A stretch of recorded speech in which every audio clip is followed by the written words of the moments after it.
Il y a 2 raisons pour faire du vin de noix maintenant.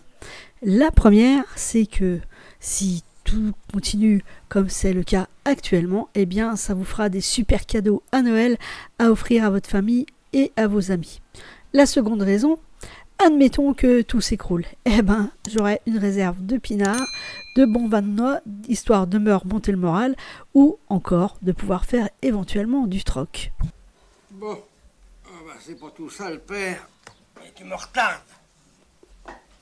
L'heure, c'est l'heure. C'est l'heure du perniflaire. Si comme moi vous êtes chanceux, vous avez peut-être un noyer dans votre jardin. Sinon, au cours de vos balades, eh bien tâchez de repérer où vous allez pouvoir en trouver sur le bord des chemins. Les noix vertes se cueillent avant le 14 juillet. D'habitude, je prépare 8 litres de vin de noix, mais là je vais doubler les quantités car chaque année on nous en demande un petit peu plus autour de nous. Donc je vais vous donner la recette que j'utilise depuis plusieurs années et qui donne un vin de noix vraiment très savoureux. Je vous remettrai bien sûr tous les ingrédients dans la description. Mais pour 8 litres, il vous faudra compter 24 noix vertes. Il vous faudra aussi compter 2 oranges, de préférence des oranges bio. Pour l'alcool, il faut 6 litres de vin rouge, de préférence du merlot, et puis 1 litre d'alcool de fruits. Au mois de juin-juillet, vous trouvez en général dans les grandes surfaces des promotions concernant ces 2 articles. Il faudra 1,5 kg de sucre. C'est l'occasion pour moi de prendre dans mon stock le sucre que j'ai depuis le plus longtemps dans le stock. Comme ça, je vais pouvoir renouveler. Enfin, le vin de noix va devoir macérer pendant plusieurs mois dans une jarre, une Dame Jeanne. On en trouve soit sur le Bon Coin, mais souvent les prix sont assez exorbitants.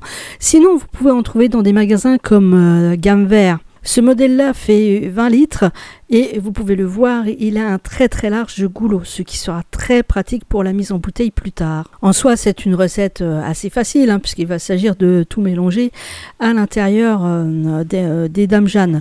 On s'y met à 2 parce que c'est plus sympa de cuisiner ensemble. Donc on commence par couper les oranges en quartiers et on met le tout dans la Dame Jeanne. Les noix, on les coupe elles aussi en 2, c'est assez costaud. Et voilà. Pour le sucre, on verse d'abord un sachet complet d'1 kg et ensuite on mesure 500 g pour la suite. Est-il utile de préciser qu'un entonnoir est nécessaire pour ces opérations? Sinon, vous pouvez aussi utiliser une bouteille plastique que vous allez couper en forme d'entonnoir. On ajoute enfin l'alcool de fruits et le merlot. Et surtout, ne jetez pas les bouteilles d'alcool de fruits. Car une fois bien rincées, elles vous permettront de servir de contenant pour le moment de la mise en bouteille. Donc gardez-les bien, ainsi que les bouchons qui vont avec.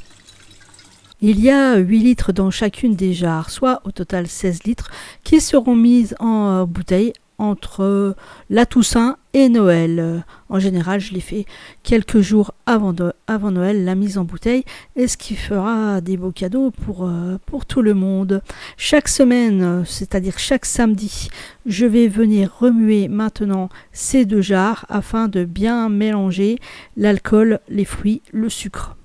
Quant au reste du cubi, eh bien, il sera bu au cours des barbecues avec les amis pendant l'été. Si vous aussi vous faites du vin de noix, partagez-nous en dessous là dans les commentaires vos recettes. Si vous avez aimé la vidéo, un like. Si vous n'êtes pas abonné à la chaîne, abonnez-vous. N'oubliez pas d'activer la cloche et laisser un petit commentaire, ça permet d'améliorer le référencement de cette vidéo. À très bientôt, ciao.